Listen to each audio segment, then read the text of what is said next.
first myth is busted. Yeah. It's like like the Costco guys, they're like, boom, doom, busted.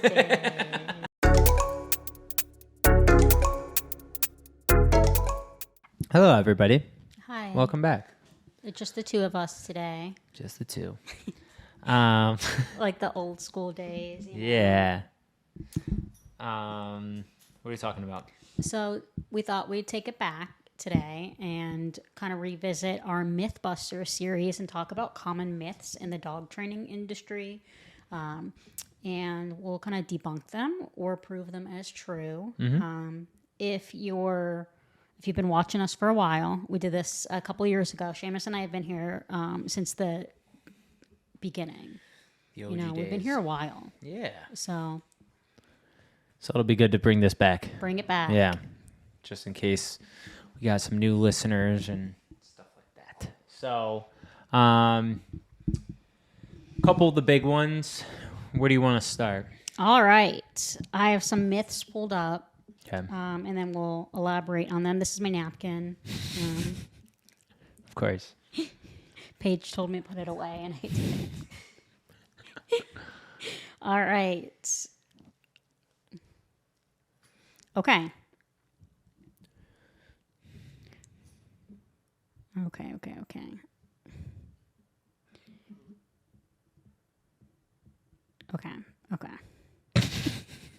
One more time. Okay. There you go. My dog knows he did something wrong because he looks guilty. That's a really common one. Your dog doesn't feel that guilt. Yes. Your dog knows that they did something wrong because of your tone and voice, and you're like, who pooped on the carpet? Or you like hold something Or you're up like shoving a it in their bag. face or something like that. Yeah. And you're like, who shredded this napkin? And they're like looking away from you. So I don't think dogs are capable really of feeling guilt. No, they're not like pondering on it. Like if they poop in the house when you're gone, they're not just pooping and then just immediately like sitting in the corner like, oh my God, I'm like so screwed. Like, no, they're just waiting for you to come in because that's what happens all the time is you come in, the dog gets so excited to see you. And then it's only when you see it and your tone changes that they're like, oh shit. The energy in the room has shifted. And Yes. you're like, what happened in here? And they're like, oh shit. But I also don't want my dog to live in fear of me having like explosion reactions at them. And that's more what it is. It's a response of fear, that the Yes. dogs kind of shudder and turn away. So if you're seeing that, you're probably just handling that situation terribly wrong, So it's something where it's better to either try to set up a situation, whether it's them getting into household items, chewing up the TV remote or counter surfing or whatever, getting into the trash is a big one. And trying to address those issues appropriately through training to kind of modify it or get it under control as opposed to just yelling and shoving it in their face because they're just going to go and do it again, Yeah. And getting into like food, pottying in the house, counter surfing, that's all a management issue. And if your dog is continually doing that, like you need to address that by either creating them when you're not home or reducing their ability to rehearse those behaviors. Right. And it really is up to you. Like you're not going to like yell at them about pooping and they're like, sweet, I'm never going to do that again. Yeah. It's 100% going to happen. Yes. Yep. Exactly.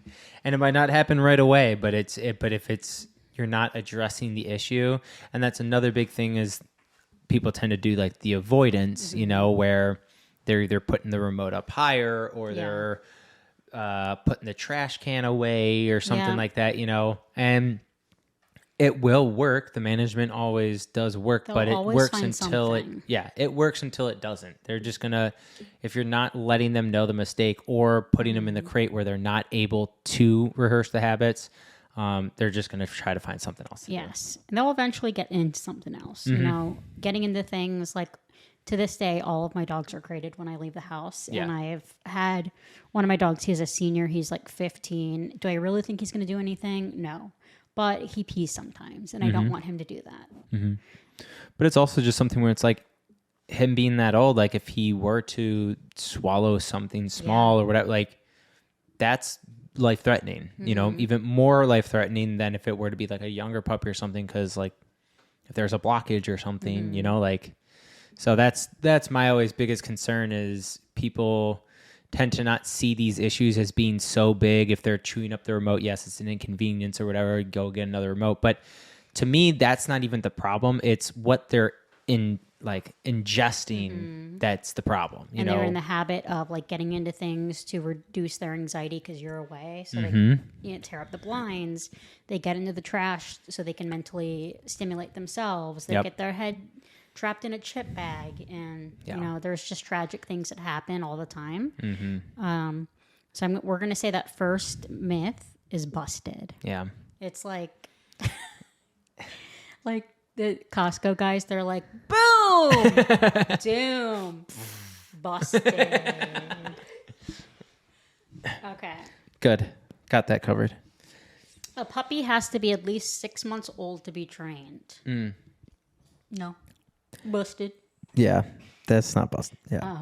Or it is busted. Yes, you can start training as soon as you get your puppy, and training doesn't have to look like they do a bed stay. Right. They have this crazy duration. They do this and that, and they're this perfectly trained dog. But you should start training immediately when you get in your house. Yeah. Like, crate training, potty training. And so, so the age thing, it's not like this hard. I think the reason for me it's busted is that there's not like this hard, like, oh, now that he's 6 months, now I can start doing this training and stuff. Like you said, once the dog is in your care, that is where, you know, again, management and trying to make routines and habits and training should immediately start to take place, you know, whether it's just simply learning how to walk relatively well on the leash. You know, obviously you're not having them jump through hoops and stuff like that at 4 months old, but the biggest things we hear are potty training, you know, mouthing, puppy mouthing, stuff like that, you know, grabbing, getting into stuff again. But so all of these things, again, management, where it's just like set a standard for your dog and then start to incorporate more training into it as well. A big one also is like paw touching, handling drills. Like with our puppy program, one of the first sessions that we do is like picking up their paws and getting them used to dremeling, so we don't have a lifetime of struggle where the dog is just freaking out, and we can catch those habits and make it cooperative care very, very early on. Yeah. So we don't have to go into the rest of the life with like heavy corrections. And every dog is different. So training can start immediately. Yeah. Absolutely. And again, it doesn't mean that it needs to be like intense training or something. There's some things, a lot of commands and stuff like that you do have to kind of work on. Yes, the puppies are still developing, but again, we think of like the 6 month old is just where they're starting to be able to kind of make sense of things, but dogs develop so much faster than humans do. Whereas like at 6 months, they are way ahead of it, you know, like even at 4 months. So it's like to start training at 4 months is not this like huge, crazy idea, you know? In 6 months, they're considered halfway to adulthood. Like they're going to be an adult at a year. Right. Or some people even consider 7 months as like reaching adulthood. So starting training like will help you avoid so many of your issues down the road. Yeah. And then that kind of goes into, you know, puppies will grow out of, adult dogs will grow out of that puppy stuff too, just on their own. And that's definitely not true. No, you can strengthen bad behaviors, and then it's really hard to break habits. Like once the dog has gotten used to being out of their crate, and then you go to try to crate them because they're destroying things and they freak out. And then your apartment manager is like, your dog's barking all day. Yep.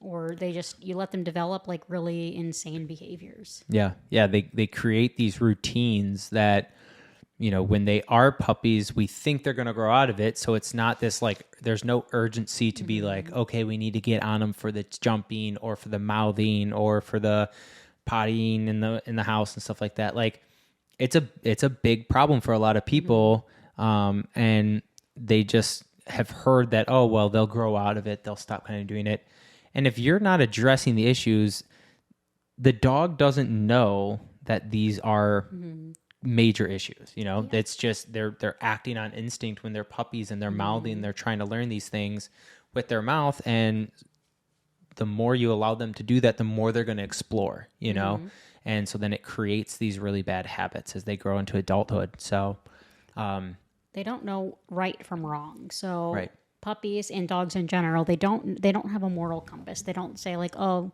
pooping on the carpet's bad or evil, or biting is bad or evil. It's just like they're looking at us to give them information and feedback about everything. So if you're unable to give them feedback and they're performing behavior over and over again, then it becomes ingrained, and it's really hard to break the habit later on. Yeah. Not that it can't be broken, but it just makes it a little bit more difficult. Yeah. And exactly like to the point you were saying with like the puppy program and like messing with the paws and doing all that stuff. It's like that is one thing that a lot of people skip out on and like wait so long to address until they're going to the vet and they're having to be either restrained or put under or something like that just to trim their nails, which is like, I'm sorry, but I think it's just a little ridiculous. It is, that you would have to do that just to trim your nails. It's something where we're simply just doing this for a couple weeks when they were a puppy, or even when you first got them, to change that habits.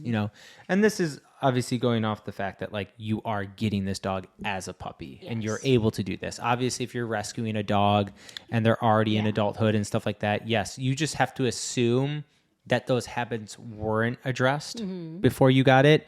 So, you can come take to the everything as a fact, puppy, like treat them as they are a puppy. right? And that's like another one is that like people blame the rescue dog's past traumas and just because they've been told that this is a past trauma. Not saying that it's always false, but it's something that like you're just kind of riding it out and allowing your dog to continue these bad habits just because of their past traumas. Yes. It's something where, again, the dogs can have like a preset, like, I guess, like anxiety based on certain situations and environments.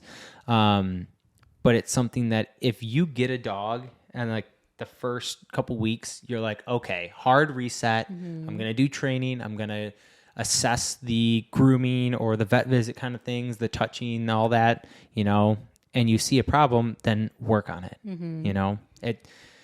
I've seen so many dogs come in here that have those issues, and the owners have said, well, when I rescued it, this is blah, blah, blah's background, and they were abandoned and blah, blah, blah. Yeah. And it's something where I work with them for a couple weeks and they're totally fine with getting their nails trimmed, or at least allow me to, Yes. It's good to be like empathetic of what a dog's past may have been and realize that their genetics or the way that they were raised led them to be the way that they are.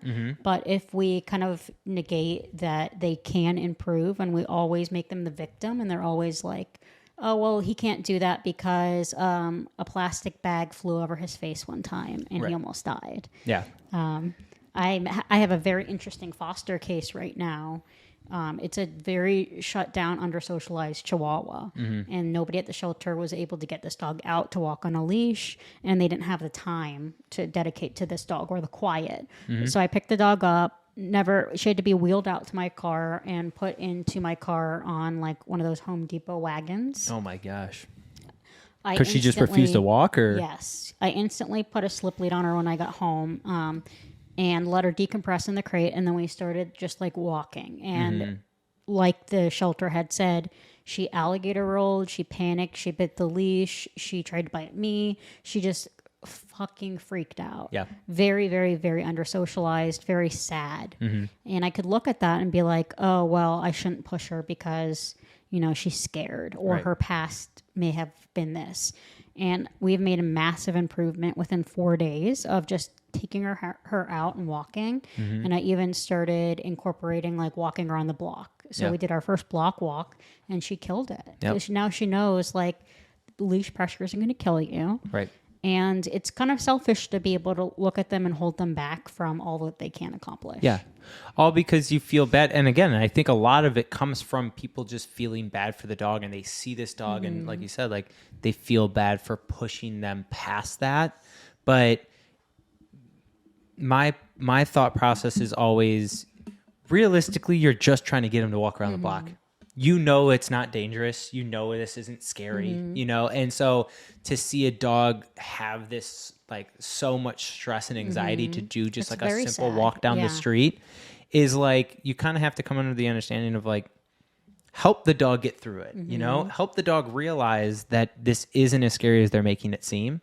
And once you can do that, and once you can see the dog kind of have that aha moment, it is so much more rewarding to see the dog be able to push through it on their own at that point than to just admit defeat and be like, okay, well, this is just how the dog is. It's you know? giving the dogs tools to be able to deal with the things that aren't actually problems. Right.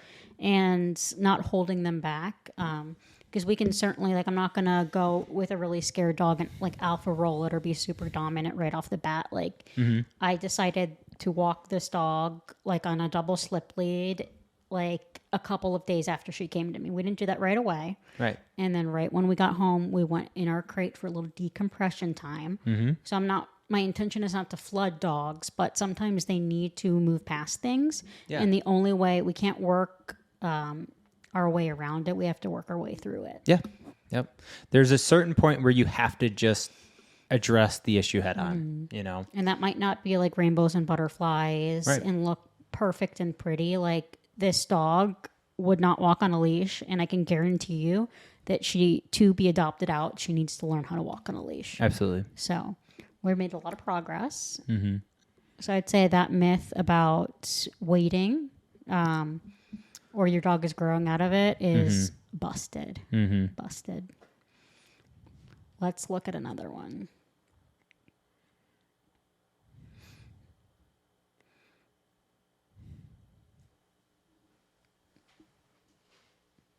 Got Barkley over here. Great guy. Using food in training is bribery. You know what? It's not. It depends how you use the food. Right. That's what I was Like, going to say. if your dog, if you're like, sit, and then you're like pushing up, and then you're like, good job. Or if they grab something they're not supposed to have and you trade them, Yeah. like, that's bribery. Yeah. But you can absolutely use food to positively reinforce the behaviors you like and start to change the dog's association. So it's not It shouldn't bribery. be used as bribery. Yes. I guess I is don't the point we need to should have the food in order for the dog to listen to me, but as I'm strengthening and developing my relationship, we tend to utilize a lot of food if the dog has drive Right. to be able to really help the dog's confidence come out. And they're like, sweet, I get something. Yeah.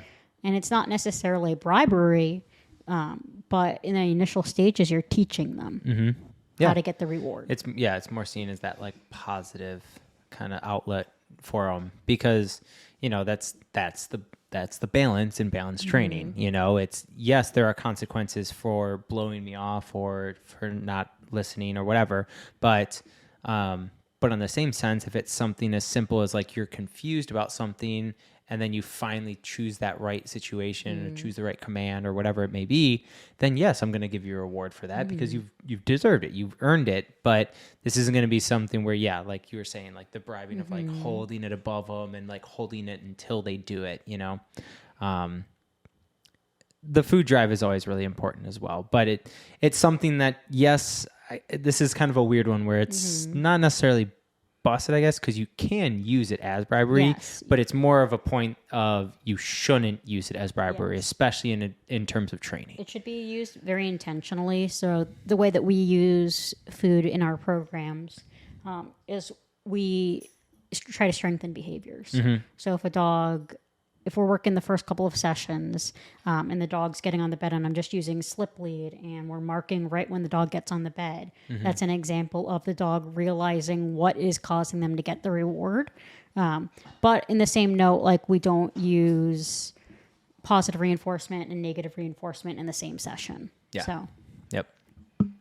we need to be able to communicate with the dog and have them understand exactly what we want them to do and whether they feel the little bit of the sensation of the prong or the pressure, and we're working toward teaching them how to turn that off, or we're strengthening a behavior like you didn't have a reactive episode, you check back in with me when the dog passed, I'm going to reward the shit out of that. Mm-hmm. And that's a common question that I get a lot, like in my follow-ups and send homes and stuff, is like, if the treats are required, you know, do I need to have the treats on me? And no, you don't, because again, it shouldn't be seen as the bribery.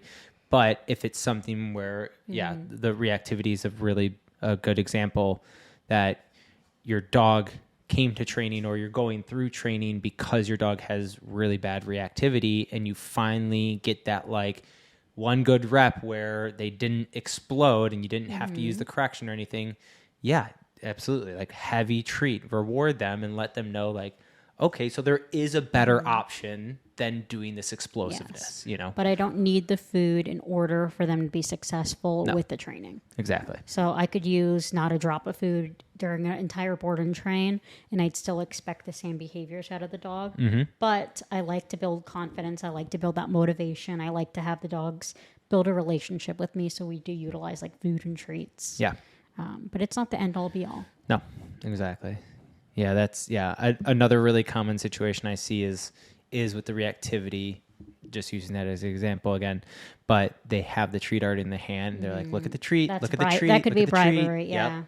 And it's like, no, again, you're using the avoidance of the treat as bribery and not actually addressing the issue, which again is not what you want. It's confusing because the dog doesn't understand, like, they get the food, when, and if they have a reaction, are you accidentally rewarding the wrong thing and your timing with things is wrong. So you can certainly use positive reinforcement. You just want to use it intentionally. Yes. And again, it's something where it doesn't really address the issue. So when you don't have that treat or they're not interested in it. Yeah, or the treat doesn't matter as much as that dog, you know. Yeah, a dog just naturally walking by when you're bribing them with the treat is one thing, but if that other dog is going nuts as well, and then you have the treat, your dog might not care about that treat at that point, there's and then it's pointless. The competing motivators of like squirrels, other people, things that they find more exciting than your food. Yeah. And I'm not going to like do backflips for my dog to pay attention to me. They're going to know there's an expectation. Yes. That we're going to build the expectation that if you blow me off, like I'm going to redirect you. Yep. And if you do really well, then I'm going to really reward that. Exactly. Yeah. What's it called when a myth is not quite busted? What do they say? What do they say in Mythbusters? Inconclusive? Inconclusive. I don't know if that's the right word, but I'm sure everyone in the comments will let us know. Yes.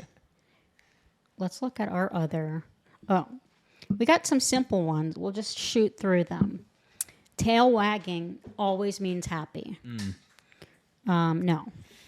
A tail wagging, we can't look solely at body language to define how a dog is feeling. Body language is an important indicator in the expression of a dog, but just because a dog is fearful does not mean that I'm not going to push them through something that's necessary for them to learn. Exactly. Yeah. Yeah, it's definitely busted. So, yes. Just because the tail's wagging does not mean they're happy. It can basically wag. just means that they're stimulated. Yes. They're for whatever reason something is making them stimulated. Hackles up also. I've gotten like 2 people recently that are like, the hackles are up. We need to do something about them. Like, no, it doesn't mean that the dog is inherently aggressive or nasty. It's just showing that it feels arousal. Yep. It feels Arousal the excitement, the stimuli, and that dog's response is to kind of like how you get the chills have that sometimes. tense up. Yeah. Yep. But it could just mean that they're feeling something. It could be completely positive. It's not necessarily negative at all. It just means they're feeling something. Yeah. They're intaking information. Yeah. And again, that's where a lot of management comes in, where you kind of, in terms of socialization is where you kind of see this happen the most. Hackles go up or tails wagging, and then something completely different happens. You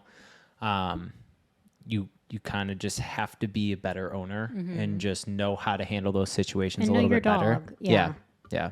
you'll know your dog's body language better than anybody. But again, Exactly. don't focus solely on body language. Like the force-free community is like, you have to be so cognizant of exactly how they're feeling. You know, if their ears are at a 360 or an 80-degree angle, and they're so focused on how the dog is feeling all the time that it negates like actually helping the dog. Exactly.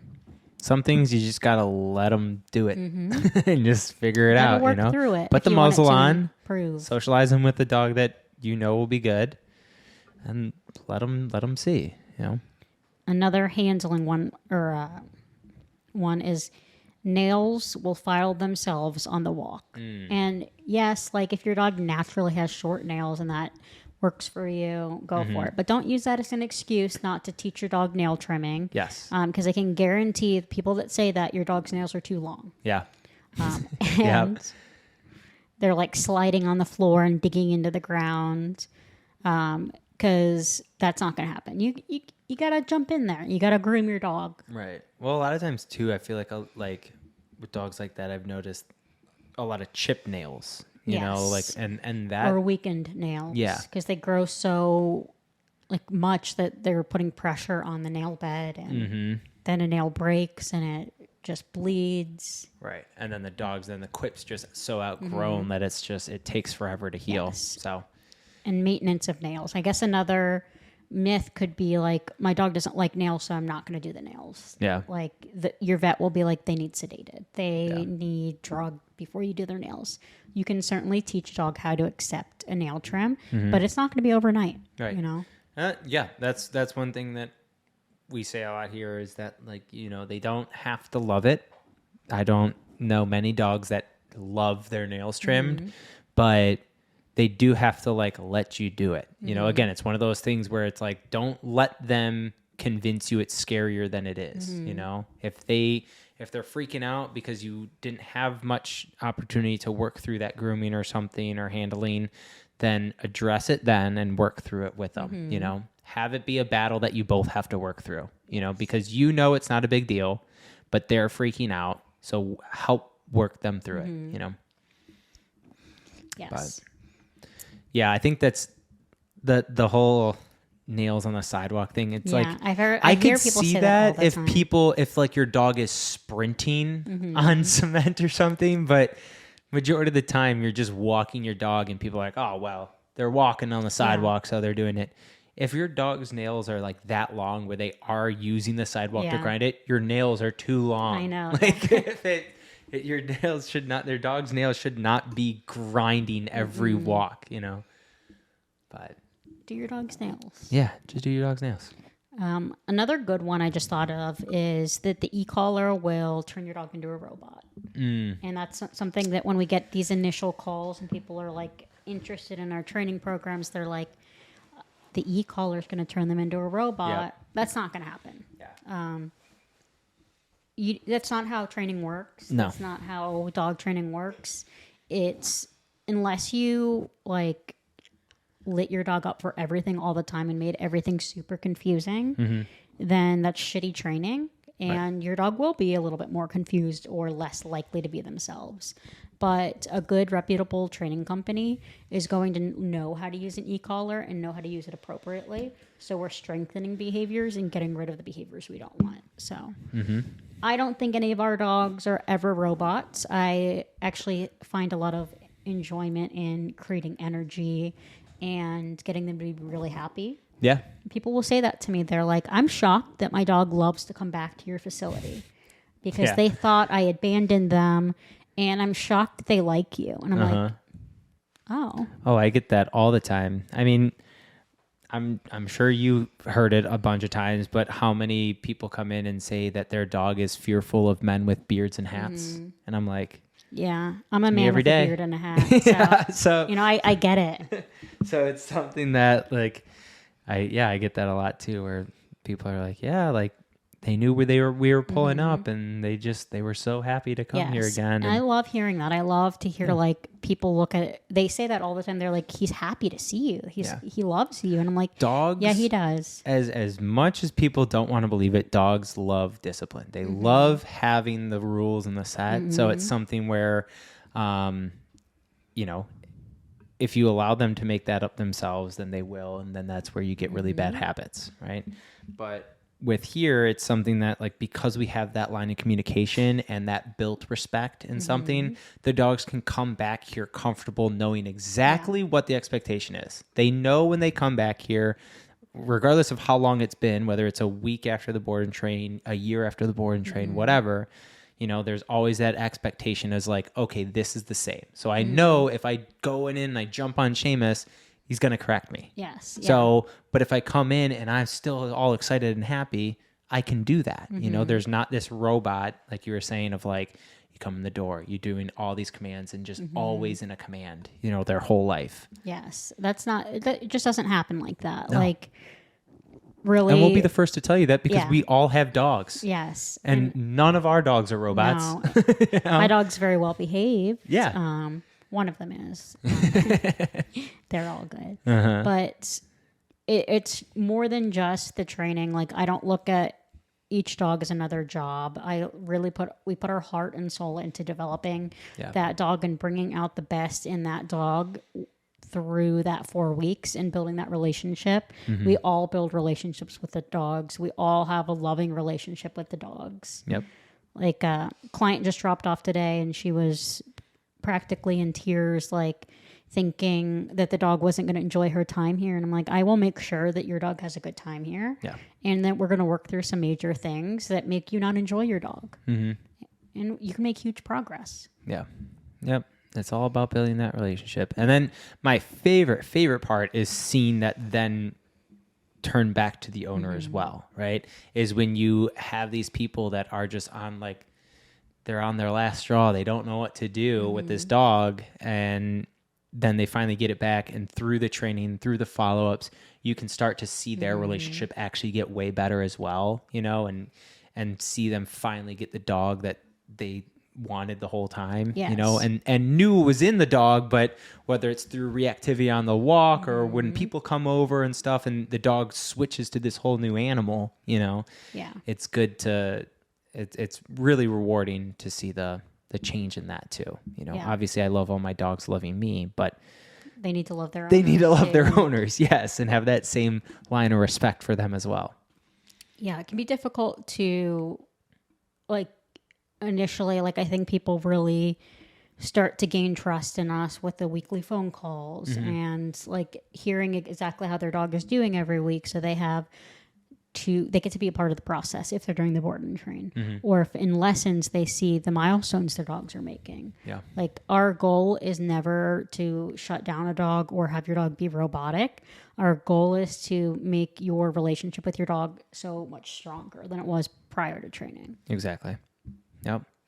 Like Mr. Barkley here, who's one of Seamus's board and trains, like, what, couldn't be groomed at the groomer for 2 years because his behavior was so insane. Yeah. The owner said that he hadn't been able to be groomed by a professional groomer in 2 years because he had bitten a couple of them, and obviously nothing like severe, but he was just little dogs can be nasty. Yeah, groomer. They you know, they have schedules. They have dogs constantly coming in. They don't always have time to, like, build a relationship with the dog. And so he was a tough cookie with his. He definitely was. With his grooming. For the first couple of days, me and him had a lot of walls to break down for sure. And he's done incredibly. Yeah, but now it's, you know, we've been able to trim up some of the hair around his paws. You know, kind of brush him out a little bit more. I was able to start trimming his nails and stuff. So, and he's been here for like a week and a half, maybe, you know? So you've made massive progress with him, and he is, I know you can't see him, but he's a dog that absolutely needs groomed. Yeah. And without grooming, like, he will get matted. He's a little Shih Tzu. So it's just, like, massive improvement that you've made with him within the last week because he knows you're not going to put up with his BS. Yep. And that's exactly what it is. It's just breaking down those walls of just, like, listen, I know you don't know me, and I know you don't have to love this because it's been stressful in the past for you to do it. But once I can cut some of the hair out of his eyes and stuff, and he can see so much better, you know, it's going to make such a world of a difference. And I think he's already noticed that with the paws and everything, you know, and how I've been able to kind of trim it up, like just the convenience of not having to bump into everything that he can't see. He was like, But- he acted like a huge asshole at the groomer. And what did that Yeah. result in? Him He got his getting way. his way. Mhm. So he was like, sweet, if I'm always an asshole, I get my way. Yep. And then we let him be an asshole. You let him be an asshole. And he was like, shit, Yep. this is not working. Mm-hmm. So now he's not an asshole anymore. Right. And it's, again, he doesn't always love it. Like the more I'm kind of brushing him out or working through it, the longer it takes for me to kind of trim his nails and stuff. He definitely gets more irritable still. Like it's still, the uncomfortableness is still in there, but it's also something where he knows, okay, I have two options. I can either sit here and just it take a little bit longer and let him just get through it, or he's waking up now, so now he's scratching himself. Or it's something that I can try to retaliate. I can try to get Seamus to stop, and then nothing happens from it. You know, he doesn't. He just has to realize it's not working. Right. He no longer gets his way. So he's a very sweet boy. I've already He's really cute. yes, I have already gotten such a good relationship with him already. But that's what's going to be these next couple weeks is just kind of continuing that to push through that stuff. Right, Barkley? He said, yeah, Yeah. no problem. Another one that we get all the time is that if your dog is reactive, that means that they hate other dogs or they're aggressive. It's always aggressive. Yeah. And it's not necessarily like, it's just excitement. Like dogs don't have a good threshold to organize their emotions, whether they're excited, anxious, or like mad. Or I don't really think dogs can be mad. They can be very frustrated, but they just don't have a good emotional regulation. They can't organize how they feel. Right. So when they see another dog, they just explode. Yep. And some people can be like, well, I can't ever have him around other dogs Yeah. because he hates other dogs. Yep. And that's never the case.